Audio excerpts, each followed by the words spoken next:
Hey, what's up everyone? Today I want to talk about racetracks, but I don't want to talk about lap times. I don't want to talk about braking points. I don't want to really even talk about driving at all. Even though, yeah, driving is what you do at a racetrack.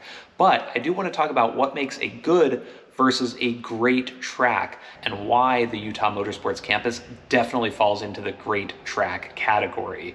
It is a different kind of racetrack than I normally drive, and I'm going to explain why in this video. Now, a racetrack can be a happy place for many of us, or it can be a source of bad memories. For some people, a racetrack is actually just their backyard, like this guy. I mean, talk about living the dream right there. Roll out of bed and just rip off some laps. Some people thought it was madness for me to continue in the face of an activist group that was willing to spend an endless amount of time and money to derail my dreams and to prevent me from doing it. And actually, that's kind of how Miller Motorsports Park got started. The track was originally conceived as kind of a novelty track by Larry Miller, the owner of the NBA team, the Utah Jazz. He was a big car guy. He owned a lot of automotive dealerships in the area also. And basically, he had this idea that he'd set up a racetrack for his personal playground for him and his friends. Their budget was about $5 million. And it grew into a $100 million plus project unlike anything else in the US. Now, living in the San Francisco Bay Area, we have some pretty good racetracks. We have Laguna Seca, which is world renowned. We have Sonoma Raceway, or as us old school people like to call it, Sears Point.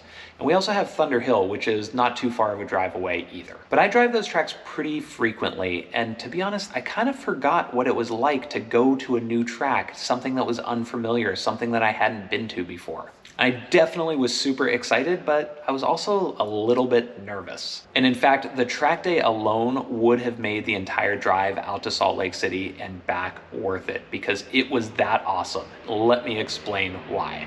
All right, so how is this track different than others? Well, the first thing I learned from a local Utah Lotus owner is that they have some cheap ass track days. Yeah, like $50 cheap on Wednesday nights. When he told me this, I was like, well, they must be packed. It's probably too crowded. Nope, apparently it's not. The other thing about this track, I think most people would describe it as European. No, I don't mean like fashionable jeans and wearing a scarf European. I mean more flowing, higher speed, and corners that are, well, like longer. The visibility through the corners is excellent. You are in the corner for a long time, so you can really feel what's going on with the car. But it's fun too because you're carrying a lot of speed. The European tracks are also often wider and in better condition, just like Utah Motorsports Campus is. Now, I'm not saying there aren't tracks like that in the US, but this is kind of the stereotype when people say a track is European feeling. And of course, UMC has different configurations, and we happen to be running the fastest one, which is kind of ironic for our low horsepower, momentum-oriented Lotus cars. It really was not the best configuration for the cars that we had out that day. But what else makes the track unique? First, it has a long front straight, almost an entire mile long, and you enter it at 60 miles per hour. So in my Elise, I was hitting maybe 115, 120 miles per hour by the braking zone. It is one of the few tracks where I've ever used fifth gear. There really are no slow corners. The slowest gear was a third gear turn. At the beginning of the day, I was dropping into second gear, but as I picked up confidence and started carrying more speed, I could easily stay in third. The track has tons of runoff room. It would be really difficult to hit a wall or a barrier at this track. It's probably one of the safest tracks that I've ever been to in that regard. Now, I'm sure somebody's done it, but it would be pretty difficult. This track sits on over 500 acres of property. Apparently, there's a little bit of space available in Utah. And there were no silly sound restrictions like we have at Laguna Seca. At Laguna, the maximum sound allowed is actually less than what's allowed on a public highway, which is absolutely ridiculous, and they had none of those sound restrictions at UMC. But let's also talk about the amenities for a second. This is a world-class racetrack designed to attract the likes of MotoGP and Formula One. I don't think either actually ever came here, but it did get World Superbike, and the facilities were built for that caliber of event. The track amenities were really nice. The whole paddock area, even the security gate, all the garages have their own bathrooms and compressed air.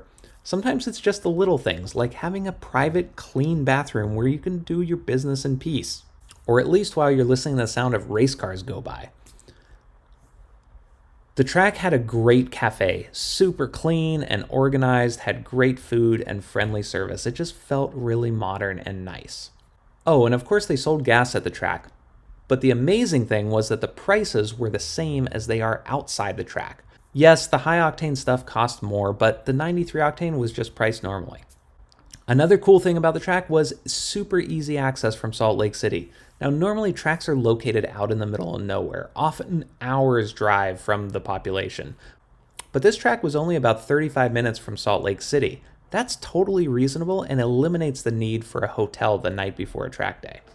Oh, and another thing that I realized was this was the perfect use case for my Garmin Catalyst because I wasn't going to be coming back to this track, so it was critical for me to get instant, real-time feedback that I could put into practice that same day. I didn't have the luxury of going home and reviewing my footage and looking at all my mistakes. I was probably not going to be coming back to this track soon, so I needed to get better immediately. And it worked great for that. I started picking up the pace, especially after getting a ride in an Evora GT with one of the pro drivers, and my lap times started to drop. I was running pretty consistent 2-minute, 31-second laps and sort of set a goal for myself that, hey, I'd love to break below 2:30. And during the last session, I did it. I got down to 2:29.11. So mission accomplished and good enough for me to call it a day. I left the track on such a high and really had so much fun. Seriously, one of the best track days that I've had in a while. The Elise never missed a beat all day, and I just marveled at how enjoyable it is to drive your car to the track, test it to the limit, and then drive it home, even when home is 750 miles away. Now, my friend Steve started trailering his car to the track, and there are definitely advantages to that. If something goes wrong, if your engine breaks or you crash, you don't have to worry about getting home. But there's just something I really like about the concept that the car has to get you to the track, be used at the track, and get you home after. I mean, this is what was so cool about the McLaren F1 winning Le Mans.